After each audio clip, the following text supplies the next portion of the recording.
तो good morning class, welcome to the YouTube channel of Allahabad PCS. आप सभी लोग का स्वागत है हमारे यूट्यूब चैनल इलाहाबाद पीसीएस पे। देखिए, आपका ये मंथ नवंबर का चल रहा है। इसके बाद आपका बचेगा दिसंबर। एक महीने अपने हाथ में है, क्योंकि नवंबर के अंदर क्या 18 से 20 दिन के बाद ही आपका नवंबर खत्म है, दिसंबर। और उसके बाद जनवरी में आपका एग्जाम पड़ेगा एपीएस का।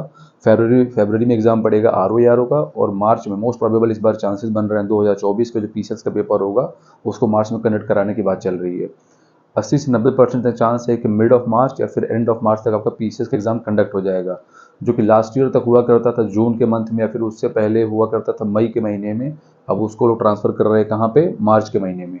तो जनवरी फरवरी मार्च एपीएस आरओ और पीसीएस, ये तीनों एग्जाम पे लाइन से लगे रहेंगे। ठीक है, तो अब एग्जाम के सीजन स्टार्ट हो गए हैं। प्रिपरेशन को लगातार आप लोग स्टार्ट किए रहिए, लगे रहिए। पीसीएस के लिए क्या करना है, घटना चक्र की जो भी किताबें हैं उनको अच्छे से लगा लेना है। करंट अफेयर के लिए कोई भी एक ऑथेंटिक सोर्स को फॉलो कर लीजिए, किसी भी ऑथेंटिक सोर्स को, चाहे विजन के मैगजीन हो, चाहे इनसाइट की मैगजीन हो, चाहे स्टडी फॉर सिविल सर्विसेज की मैगजीन हो, किसी भी एक मैगजीन को आप लोग उठा करके मंथली उसको आराम से आप लोग पढ़िए। उसके ऊपर एमसीक्यू को लगाइए, उसमें किसके किसके अपॉइंटमेंट हुए हैं, क्या स्पोर्ट्स से रिलेटेड न्यूज़ है, कोई नया बुक लिखा गया है। ठीक है, जितने कुछ भी है नेशनल और इंटरनेशनल लेवल पे सभी को क्या करना है, अपने को कवर अप करना है। ठीक, इसी तरीके से होलिस्टिक पूरे तरीके से कवर करने के बाद हम लोग पीसीएस के प्रीलिम्स या फिर आरओ के प्रीलिम्स या फिर एपीएस के प्रीलिम्स को क्या कर सकते हैं, क्लियर कर सकते हैं।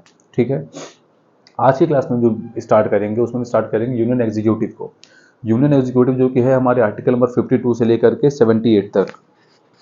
आर्टिकल नंबर 52 से लेकर के 78 तक हमारे क्या यूनियन एग्जीक्यूटिव है। उसमें आज हम एक पार्ट को डील करेंगे जो कि कंसिस्ट करेगा किसको, प्रेसिडेंट को। ठीक, अब देखिए यूनियन एग्जीक्यूटिव के अंदर आता कौन कौन है। यूनियन एग्जीक्यूटिव के अंदर आपके आ जाएंगे प्रेसिडेंट हो गए, वाइस प्रेसिडेंट हो गए, प्राइम मिनिस्टर हो गए, काउंसिल ऑफ मिनिस्टर हो गए और अटॉर्नी जनरल ऑफ इंडिया हो गए।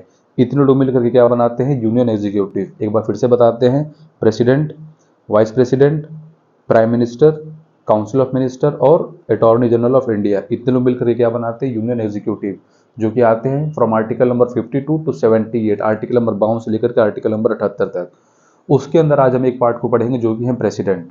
ठीक है, तो हम प्रेसिडेंट के अंदर सब कुछ पढ़ेंगे। इसको दो पार्ट में डिवाइड करेंगे, आज क्लास अपलोड होगी, एक क्लास आपकी कल अपलोड हो जाएगी। जो आज का हमारा पार्ट रहेगा उसमें क्या रहेगा, हम लोग क्या क्या देखेंगे, प्रेसिडेंट का, उनसे रिलेटेड आर्टिकल, उनका ओथ, उनका इलेक्शन सिस्टम, उनका electoral college.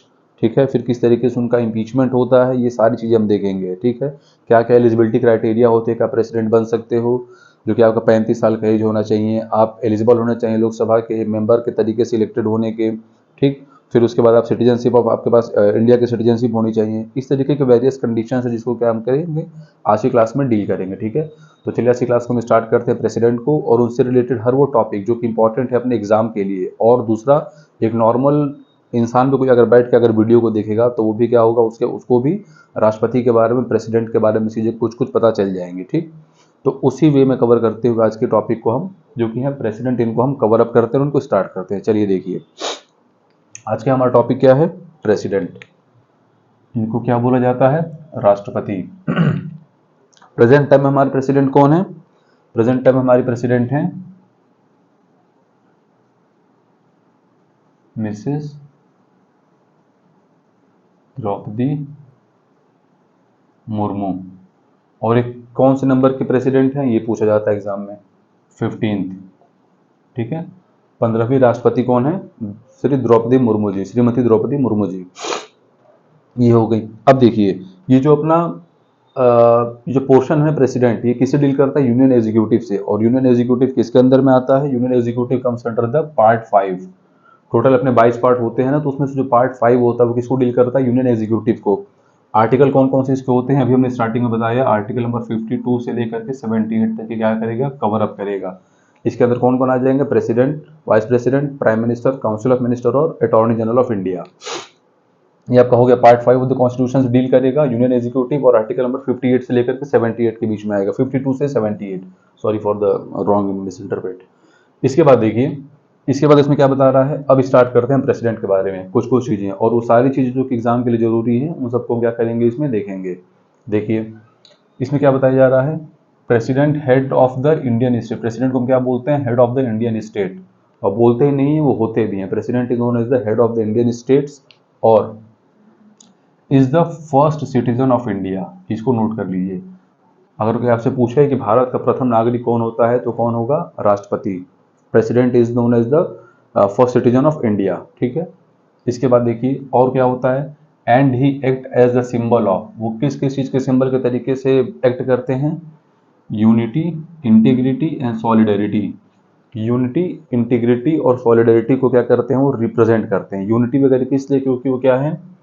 Head of the Indian states हैं। अब जब सारे स्टेट यूनाइट होते हैं तभी तो जाकर के भारत बनता है, तभी तो जाकर के अपना देश बनता है। तो वो यूनिटी को भी दिखाते हैं, फिर एक सब क्या है, एक दूसरे में इंटीग्रेटेड है, इंटीग्रिटी को भी दिखाता है और सॉलिडरिटी को भी दिखाता है। तो जो तीनों वर्ड हैं ये कहाँ से डील करते हैं? इंडियन स्टेट के हेड होने के साथ साथ सिटीजन ऑफ इंडिया होने का। तो क्या क्या उनको उनका सिंबल क्या क्या हो गया? यूनिटी, इंटीग्रिटी और सॉलिडरिटी। ये तीनों क्या हो गया? This all three symbols are represented by the post of president. ठीक है। इसके बाद देखिए, अगर हम लोग को राष्ट्रपति बनना है तो हम लोग के पास क्या क्या एलिजिबिलिटी क्राइटेरिया होना चाहिए? ठीक, अगर हम लोग में से किसी को भी राष्ट्रपति अगर बनना हो तो अपने पास क्या होना चाहिए? क्या एलिजिबिलिटी क्राइटेरिया होनी चाहिए? उसको देखिए। तो क्वालिफिकेशन में क्या बताया गया है? जो क्वालिफिकेशन की बात की गई है वो बात की गई है अंडर आर्टिकल 58। आर्टिकल नंबर 58 के अंदर क्या बात किया गया है कि राष्ट्रपति बनने के लिए आपके पास क्या क्या योग्यता होनी चाहिए, क्या क्या क्वालिफिकेशन होनी चाहिए, उसको देखिए शॉर्ट में। सबसे पहले आप भारत के नागरिक होने चाहिए, you should be the citizen of India. उसके बाद कंप्लीटेड 35 ईयर्स ऑफ एज, आपका जो भी एज होना चाहिए वो 35 या फिर 35 प्लस होना चाहिए। ये आपका सेकंड कंडीशन है प्रेसिडेंट के चुनाव में आने के लिए। इसके बाद थर्ड देखिए क्या है, qualified for election as the member of Lok Sabha. Qualified होने चाहिए इलेक्शन प्रोसेस में रहने के लिए, किसके? लोकसभा के। मतलब आप इतना एलिजिबल रहिए कि आप कम से कम लोकसभा के इलेक्शन में प्रोसेस में इन्वॉल्व हो सकें। तो उसके लिए मिनिमम एज कितनी होती है? 25 ईयर। ठीक है। तो ये अगर कंडीशन ना भी रहे तो अपने स्टार्टिंग में लगा दे रहे 35 ईयर, आपका 35 ईयर एज होना चाहिए। तो जब ये आपका एज होगा तो वो तो ऑटोमेटिक क्या हो जाएगा? अचीव हो ही जाएगा। उसके साथ भी जो भी 2-3 कंडीशन और होती होंगी लोकसभा में इलेक्शन में पार्टिसिपेट करने के लिए, वो भी 2-3 कंडीशन प्लस ये जो एज होता है 25 ईयर, ये मेन होता है। ठीक है। तो अब कम से कम इतना तो आपका एज होना चाहिए। जैसे हम लोग हैं तो हम लोग का एज 25 प्लस है तो हम लोग इस वाले कंडीशन को हम लोग क्या करते हैं? अप्लाई करते हैं, लेकिन उसी के साथ में हम लोग इस कंडीशन में आउट हो जाएंगे। 35 ईयर्स ऑफ एज अपनी क्या है? नहीं है। तो क्या 3 कंडीशन हो गई? पहला पर क्या था? सिटीजन ऑफ इंडिया होने चाहिए, आप भारत के नागरिक होने चाहिए, कंप्लीटेड 35 ईयर्स ऑफ एज, 35 साल का एज आपका पूरा हो गया हो, और उसके बाद क्वालिफाइड आप रहने चाहिए इलेक्शन ऑफ लोकसभा को क्या करने के लिए और उसमें पार्ट लेने के लिए, और उसके लिए मिनिमम एज क्या है? 25 साल है। ठीक है। इसके बाद देखिए इसमें और क्या बताया जा रहा है, should not hold any office of profit. आपको आपके पास कोई भी ऑफिस ऑफ प्रॉफिट क्या होना चाहिए? नहीं होना चाहिए। Office of profit in the sense कि किसी भी और सोर्स से आपके पास ना कोई इनकम आनी चाहिए, ना ही आप किसी किसी चीज़ में इन्वॉल्व हो जहाँ से कोई अदर सोर्स ऑफ इनकम बनता हो। उसमें क्या क्या आएगा? Should not hold any office of profit, किसके अंदर आपको ऑफिस ऑफ प्रॉफिट नहीं होना चाहिए? ना ही किसी यूनियन के अंदर, ना ही किसी स्टेट के अंदर, और ना ही किसी लोकल अथॉरिटी के अंदर।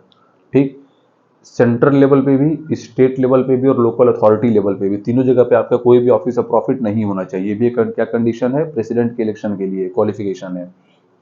इसके बाद देखिए जो प्रेसिडेंट का जो इलेक्शन होता है वो उससे डील करता है क्या? Article number 54। Article number 54 deals with the election of the president. राष्ट्रपति के चुनाव से जो आर्टिकल रिलेटेड है कौन है? Article number 54। इसमें क्या बताया गया है? देखिए इसमें बताया गया है कि प्रेसिडेंट का इलेक्शन किस किस तरीके से होता है, क्या क्या चीजें उसके अंदर इन्वॉल्व होती है। तो first, president is elected not directly by the people. ये क्या होता है कि इनडायरेक्ट इलेक्शन होता है। क्या होता है ये? एक इनडायरेक्ट इलेक्शन होता है, not directly elected by the people. हम अपने यहाँ जो जनता होती है हम अपने राष्ट्रपति को क्या करते हैं? नहीं चुनते हैं।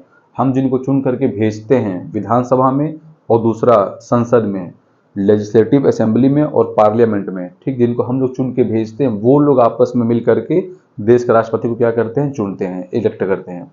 तो क्या हो गया, यहाँ पर डायरेक्ट जनता नहीं करती है, जबकि अमेरिका में क्या होता है? वहाँ पर डायरेक्ट पब्लिक इन्वॉल्व होती है इलेक्शन में। तो president is elected not directly by the people. इसके बाद देखिए जो प्रेसिडेंट इलेक्शन में जो सिस्टम होता है वो कौन सा होता है? Proportional representation. प्रोपोर्शनल रिप्रेजेंटेशन का जो सिस्टम होता है वो इन्वॉल्व होता है किसमें? प्रेसिडेंट के इलेक्शन में। इसके बाद देखिए जो वोटिंग होती है किस चीज़ से होती है? सीक्रेट बैलेट से, ना कि ईवीएम मशीन से। वोटिंग किससे होती है? अपनी सीक्रेट बैलेट से, सीक्रेट बैलेट पेपर से, ना कि ईवीएम मशीन से। ठीक, इसके बाद देखिए जो तरीका होता है, जो मीन्स होता है वो कैसे होता है? Single transferable voting system.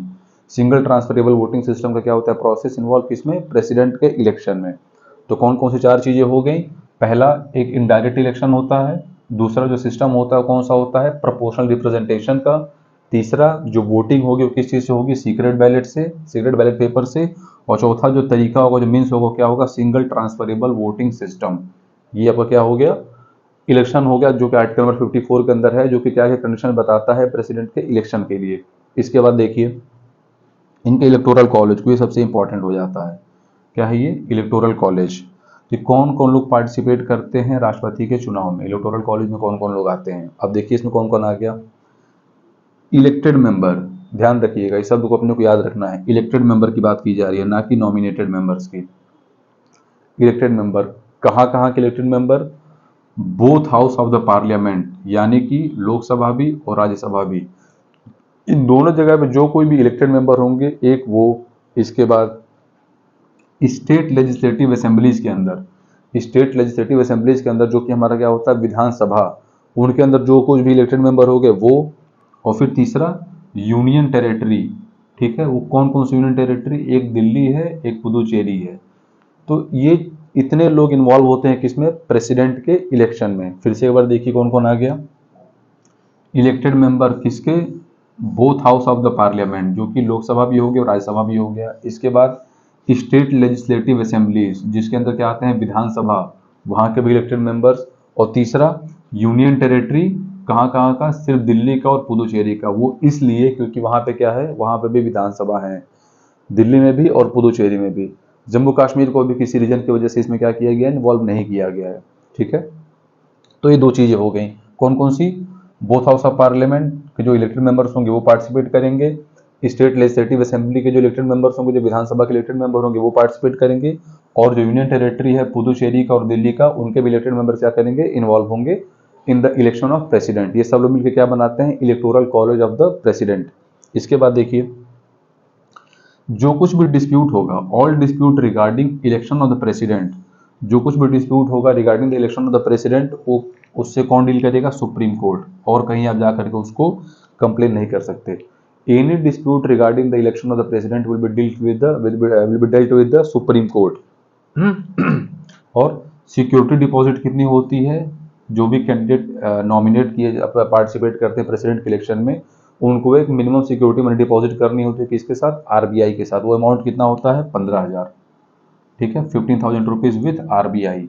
तो आपको एक मिनिमम सिक्योरिटी डिपॉजिट करनी पड़ती है 15,000 रुपए की आरबीआई के साथ। अदर कोई मतलब एसबीआई वगैरह अगर ऑप्शन में दे देता है कि किस बैंक के साथ सिक्योरिटी मनी डिपॉजिट करते हैं, आरबीआई, एसबीआई, पीएनबी, आईसीआईसीआई, तो अपने को क्या बोलना है, 15,000 रुपीज़ जो मिनिमम क्या है वो सिक्योरिटी डिपॉजिट है, किसके साथ, आरबीआई के साथ डिपॉजिट करना है। ये हो गया। इसके बाद देखिए ओथ, ओथ राष्ट्रपति साहब को कौन दिलाता है, किसमें बात किया गया, under article number 60, article number 60 के अंदर बात किया गया किस चीज का, oath of the president, oath and affirmation of the president. इनको दिलाता कौन है oath, administered by the chief justice of India, जो चीफ जस्टिस ऑफ इंडिया रहे, जैसे इस समय डी वाई चंद्रचूड़ हैं, ठीक। तो chief justice of India involve होंगे किस चीज में, राष्ट्रपति साहब को उनका शपथ दिलाने में, उनका ओथ दिलाने में। और अगर मानिए कि चीफ जस्टिस ऑफ इंडिया नहीं रहे उस समय एब्सेंट रहे, या फिर किसी रीजन की XYZ रीजन की वजह से उनका जो सीट है वो वैकेंट रहा, तब उनको ओथ कौन दिलाएगा, राष्ट्रपति साहब को। तो उस समय सबसे आगे आ जाएंगे सीनियर मोस्ट जज of the supreme court. Mention क्या है कि चीफ जस्टिस ऑफ इंडिया को क्या दिलाएंगे, शपथ दिलाएंगे। लेकिन अगर चीफ जस्टिस ऑफ इंडिया नहीं है तो सबसे जो बड़े, जो उम्र में जो सबसे बड़े जज होंगे सुप्रीम कोर्ट के, फिर वो उस प्रोसेस में इन्वॉल्व होंगे, ठीक है। सीनियर मोस्ट जज of the supreme court, chief justice के अलावा अगर वो नहीं है तो फिर कौन आ जाएगा, सीनियर मोस्ट जज ऑफ द सुप्रीम कोर्ट। इसके बाद देखिए any person acting as president undertake the similar oath, अगर कोई भी, अगर दूसरा भी कोई अगर जो प्रेसिडेंट की जगह पे अगर आता है तो वो भी क्या करेगा, सिमिलर ओथ लेगा, उसी तरीके से ओथ लेगा। जैसे मानिए कि अपने जो प्रेसिडेंट है उनकी ऑफिस किस रीजन से वैकेंट हो जाती है, ठीक है, तो जो टेन्योर बचता है, क्योंकि प्रेसिडेंट के वगैरह जो ऑफिस होती है कॉन्टिन्यूटी में हमेशा रहना चाहिए ना, वो मतलब बीच में आप उसको ब्रेक नहीं कर सकते हैं। तो किसी भी रीजन की वजह से अगर प्रेसिडेंट का ऑफिस वैकेंट है तो वाइस प्रेसिडेंट जब फॉलो करेंगे उस प्रेसिडेंट के पोस्ट को, जब उस प्रेसिडेंट के पोस्ट पे जब वो आएंगे तो क्या होगा, उनका भी जो ओथ होगा सिमिलर प्रोसेस इन्वॉल्व करेगा, जैसे कि प्रेसिडेंट का नॉर्मल प्रोसेस इन्वॉल्व होता है, जो कि चीफ जस्टिस ऑफ इंडिया दिलाएंगे, और उनके एब्सेंस में कौन दिलाएगा, सीनियर मोस्ट जज हो तो सुप्रीम कोर्ट। तो ये प्रोसेस को जानना है। इसके बाद देखिए कंडीशन ऑफ प्रेसिडेंट ऑफिस क्या है, condition of the president office. देखिए इसमें क्या क्या बताया गया है कि वो क्या क्या उनके पास क्या क्या कंडीशन होने चाहिए उनके ऑफिस के लिए, उनके पद के लिए। इसमें फर्स्ट क्या मेंशन किया गया है, he should not be the member of either house of the parliament या स्टेट लेजिस्लेटिव असेंबली। वो किसी भी हाउस के, चाहे वो किसी भी पार्लियामेंट के किसी भी हाउस के, चाहे लोकसभा, चाहे राज्यसभा, चाहे विधानसभा, चाहे विधान परिषद, इसमें से किसी भी हाउस के क्या होने चाहिए, मेंबर नहीं होने चाहिए। और अगर हैं तो जिस दिन से वो अपने ऑफिस में एंटर करते हैं एज अ प्रेसिडेंट, जिस दिन से वो राष्ट्रपति बनते हैं, उसी दिन उनको जो कोई भी हाउस के मेंबर हो तुरंत उनको क्या करना पड़ेगा, उस हाउस को वेकेट करना पड़ेगा, उसकी सीट को खाली करनी पड़ेगी। तो ये तभी तक इन्वॉल्व है जब तक वो प्रेसिडेंट नहीं बने हुए हैं। तो इसमें क्या लिखा गया है, he should not be member of either house of the parliament, चाहे वो लोकसभा हो, राज्यसभा हो, या फिर लेजिस्लेटिव असेंबली, चाहे वो विधानसभा हो, चाहे वो विधान परिषद हो, वो किसी के मेंबर क्या होने चाहिए, नहीं होने चाहिए। और अगर हैं तो जिस दिन से वो प्रेसिडेंट पद को संभाल लेंगे, जिस दिन से वो राष्ट्रपति बन जाएंगे, उसी दिन से उनको जो भी जिस भी हाउस से वो मेंबर थे उनको क्या करना पड़ेगा, अपनी सीट को वेकेट करना पड़ेगा, अपनी सीट को खाली करना पड़ेगा। इसके बाद देखिए, he is entitled to all the emoluments and privileges as determined by the parliament। Parliament के द्वारा जो कुछ भी उनको सुख सुविधा और इमोलमेंट्स वगैरह दिए गए, जो कुछ भी उनकी सैलरी फिक्स की गई है, जो कुछ भी उनकी सैलरी फिक्स की गई, जो कुछ भी उन्हें सुख सुविधाएं मिलती हैं, चाहे वो राष्ट्रपति भवन की हो बिना रेंट दिए, या फिर अदर कोई भी जो उनके पास प्रिविलेजेस हों, वो उस चीज़ से उनको आप डिनाई नहीं कर सकते हैं। He can not be entitled, उनको आप डिनाई नहीं कर सकते हैं उन सारे प्रिविलेजेस से और सारे इमोलमेंट से, जो कि कहाँ पे डिटरमाइंड है, पार्लियामेंट में है।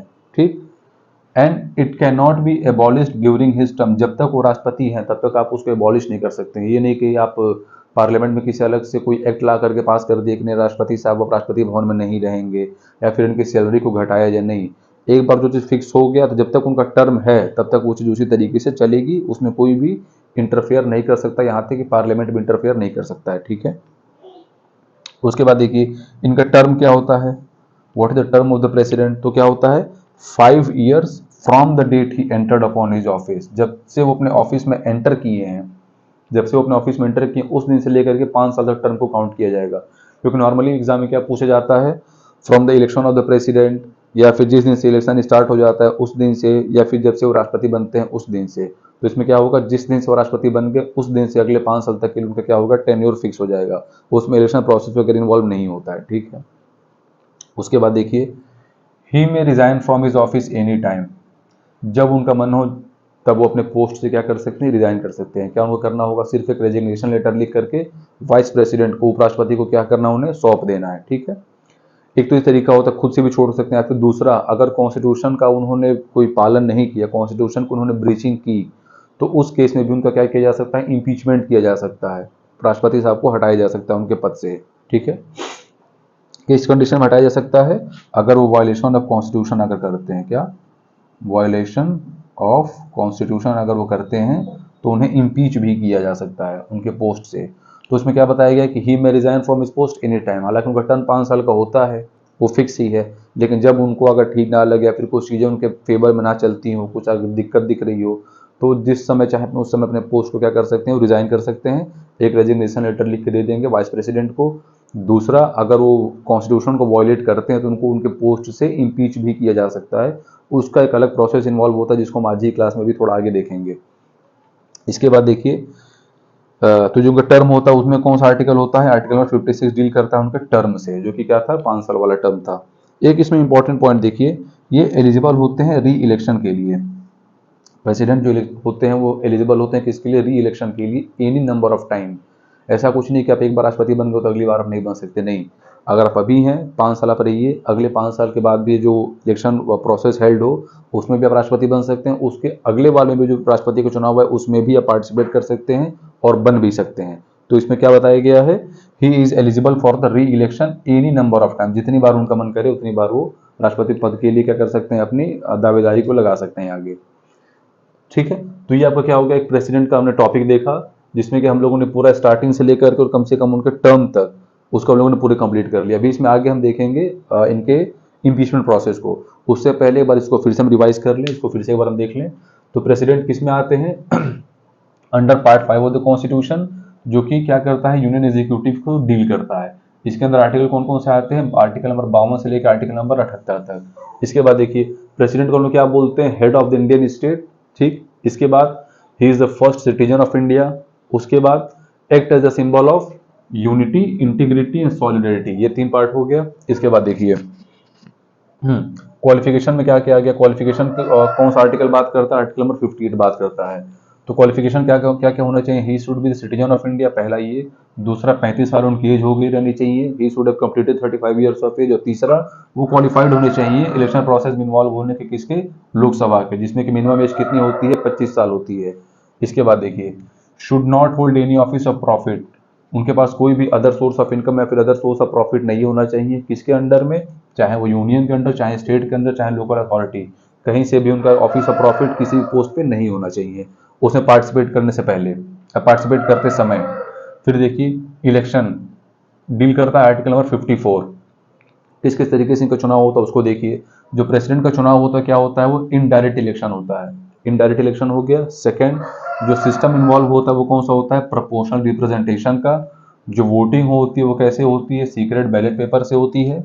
और जो मीन्स होता है, जो तरीका होता है, कौन सा होता है, सिंगल ट्रांसफरेबल वोटिंग सिस्टम, ये हो गया।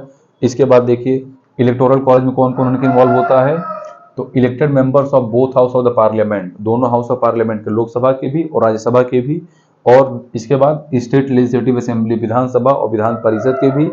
और उसके बाद पुदुचेरी जो यूनियन टेरिटरी है, जो उसके कौन कौन से इन्वॉल्व होंगे, दिल्ली और पुदुचेरी के विधानसभा उसमें इन्वॉल्व होंगे, उसके भी इलेक्टेड मेंबर। तो इलेक्टेड मेंबर किसे किसके, पार्लियामेंट के both houses, Lok Sabha Rajya Sabha, legislative assembly Vidhan Sabha, और तीसरा union territory of Puducherry and Delhi की भी विधानसभा उसमें इन्वॉल्व होंगी, जो मेंबर्स इसके इलेक्टेड हैं। ठीक है। इसके बाद देखिए जितना कुछ भी डिस्प्यूट होगा regarding the election of the president, उसे कौन डील करेगा, supreme court, direct supreme court deal करेगा। No other high court will deal with the any dispute regarding the election of the president, only supreme court has the power to deal with the dispute regarding the election of the president। इसके बाद देखिए security deposit कितनी की जाती है, minimum 15,000 रुपए की, किसके साथ की जाती है, आरबीआई के साथ की जाती है, वो इंपॉर्टेंट है। अब देखिए ओथ, ओथ किस में डील करता है, आर्टिकल नंबर 60 में, आर्टिकल नंबर 60 में ओथ होता है, जो कि क्या बताता है कि जो उनका ओथ होगा कौन दिलाएगा, chief justice of India, CJI. जैसे प्रेजेंट टाइम में कौन है, डीवाई चंद्रचूड़ जी, तो सीजीआई उनको वो दिलाएंगे। अगर वो नहीं है, अगर वो एब्सेंट है, तो फिर कौन दिलाएगा, सीनियर मोस्ट जज ऑफ द सुप्रीम कोर्ट, जो सबसे जो सीनियर मोस्ट जज होगा एज वाइज, वो क्या दिलाएंगे, वो दिलाएंगे किसको, प्रेसिडेंट को। इसके बाद any person acting as the president shall also undertake the similar होता है, कोई और भी अगर इंसान जो कि प्रेसिडेंट के पद को संभाल रहा है किसी भी रीजन से, तो उसकी भी जो ओथ वाली प्रोसेस होगी वो सेम होगी जिस तरीके से कि प्रेसिडेंट की, जो रियल प्रेसिडेंट की होती है। इसके बाद कंडीशन क्या होता है प्रेसिडेंट के ऑफिस का, he should not be member of either house of the parliament, वो किसी भी हाउस ऑफ पार्लियामेंट के या फिर किसी भी हाउस ऑफ लेजिस्लेटिव असेंबली के मेंबर नहीं होने चाहिए। अगर हैं तो जिस दिन से वो प्रेसिडेंट बन जाते हैं उसी दिन से उनको सीट को वैकेट करना पड़ेगा, चाहे वो लोकसभा हो, चाहे राज्यसभा हो, चाहे विधानसभा हो, चाहे विधान परिषद हो। जिस भी हाउस के मेंबर हो उनको तुरंत उसी समय जिस दिन से वो प्रेसिडेंट बन गए उनको अपनी सीट को वैकेट करना पड़ेगा। इसके बाद देखिए he is entitled to all the emolument and privileges as determined by the parliament, parliament ने जो कुछ भी उनका इमोल्यूमेंट और जो कुछ भी उनकी सैलरी फैसिलिटीज इनको फिक्स की है, तो उस चीज से आप उनको क्या कर सकते हैं, डिनाई नहीं कर सकते हैं। अगला, it can not be abolished during his term, जब तक उनका टर्म है तब तक आप वो सारी कंडीशंस को एबॉलिश भी नहीं कर सकते हैं, हटा भी नहीं सकते हैं। इसके बाद टर्म इनका कितना होता है, 5 साल का टर्म होता है, from the date he entered his office, जिस समय से अपने ऑफिस में एंटर किए हैं उस समय से लेकर के 5 साल उनका क्या होगा, काउंट होगा। वो कभी भी रिजाइन कर सकते हैं। अपना रेजिग्नेशन लेटर किसको देंगे, वो वाइस प्रेसिडेंट को। और अगर वो वायलेटिव ऑफ कॉन्स्टिट्यूशन में अगर पाए जाते हैं, कॉन्स्टिट्यूशन को वायलेट करते समय, तो उनको क्या किया जा सकता है, इम्पीच भी किया जा सकता है। ठीक। और जो टर्म होता है उनको कौन सा आर्टिकल डील करता है, आर्टिकल नंबर 56। दूसरी चीज, वो एलिजिबल होते हैं री इलेक्शन के लिए, और री इलेक्शन के लिए एलिजिबल होते हैं एनी नंबर ऑफ टाइम, मतलब कितनी बार भी इलेक्ट हो सकते हैं एज द वाइस प्रेसिडेंट। ठीक है।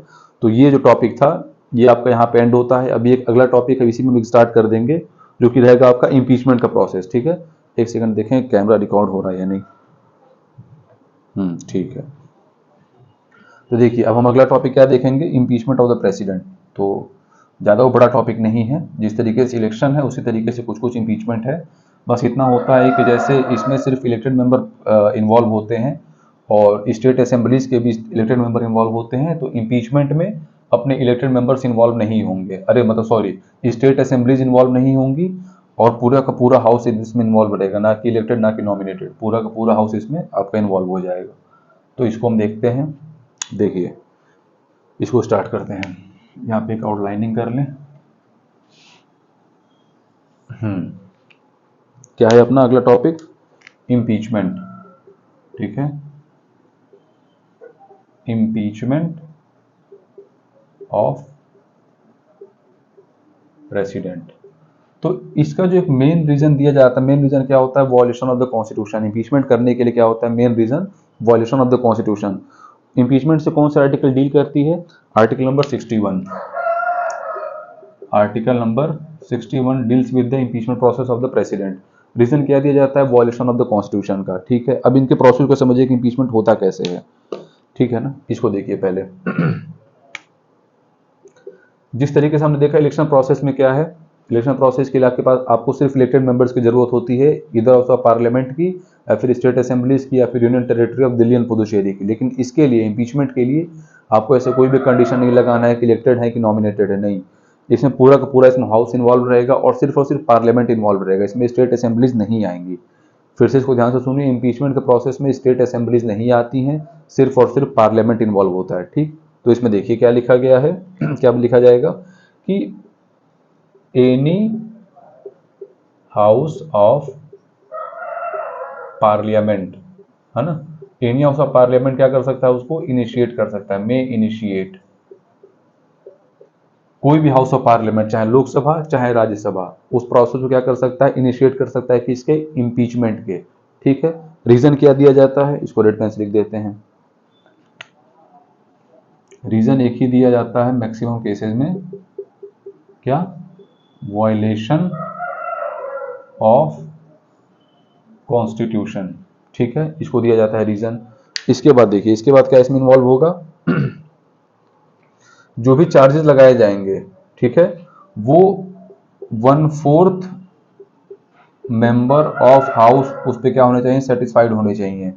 ठीक है, जो भी चार्जेस लगाए, जैसे माने कि लोकसभा उसको इनिशिएट कर रहा है इम्पीचमेंट के प्रोसेस को, तो उसके जो 1/4 मेंबर होंगे वो उस चीज पे क्या होने चाहिए? उनका, और उन पर पूरा उनका हस्ताक्षर होना चाहिए, साइन होना चाहिए कि ठीक है 1/4 मेंबर्स एलिजिबल हैं, 1/4 मेंबर कह रहे हैं कि हाँ मतलब इम्पीचमेंट प्रोसेस क्या किया जाए? स्टार्ट किया जाए।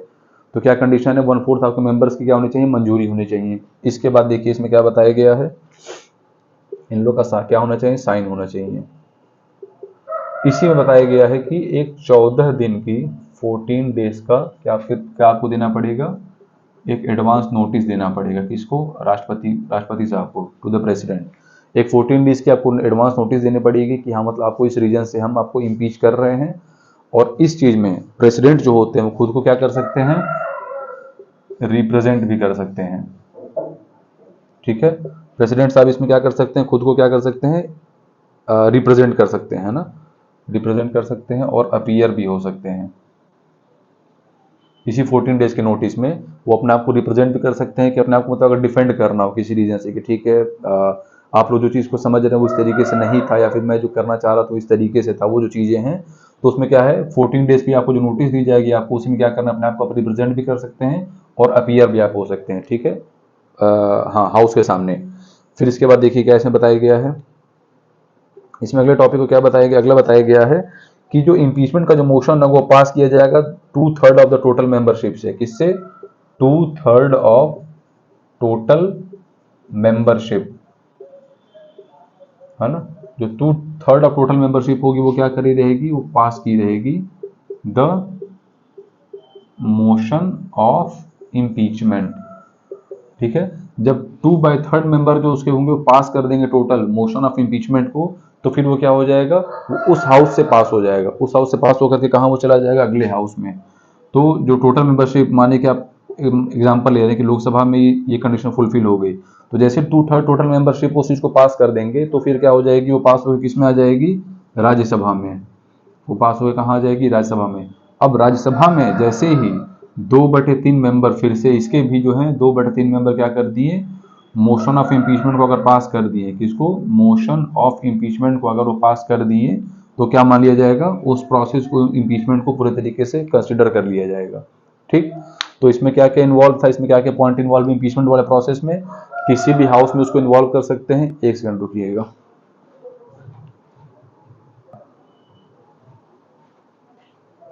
अरे वो बाहर मुर्गों की आवाज आ रही थी, जो हम लोग कॉलोनी में रहते हैं वहीं पे नीचे सब मुर्गा पाल करके रखे हुए हैं, और वो क्या क्या है ना कि जैसे सुबह में नॉर्मली क्या होता है कि 4 बजे से लेकर 5 बजे के आसपास में सारे मुर्गे जगते हैं, यहाँ पे जगते हैं सब 8 बजे, 9 बजे, 10 बजे।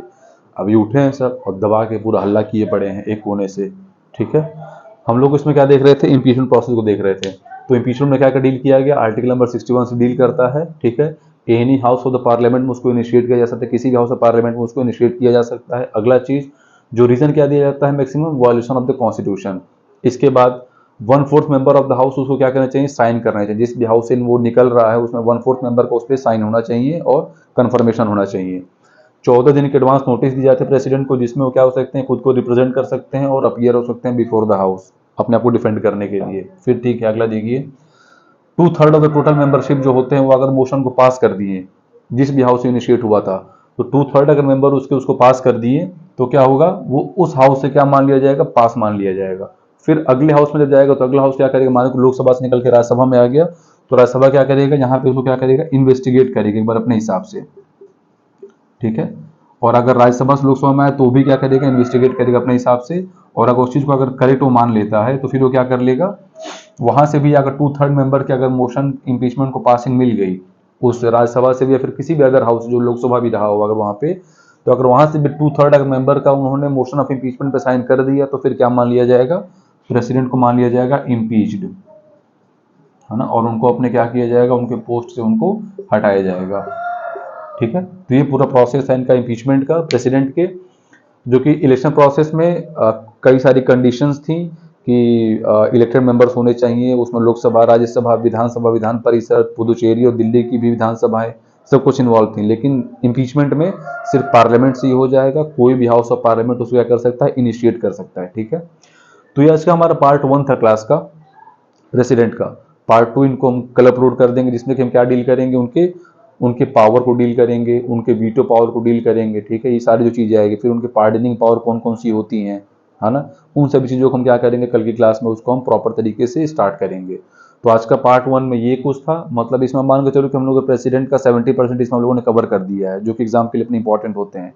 बचे 30 to 35% जो हिस्सा बचेगा वो उसको हम लोग कल की क्लास में डिस्कस कर लेंगे। टिल देन, जय हिंद, जय भारत।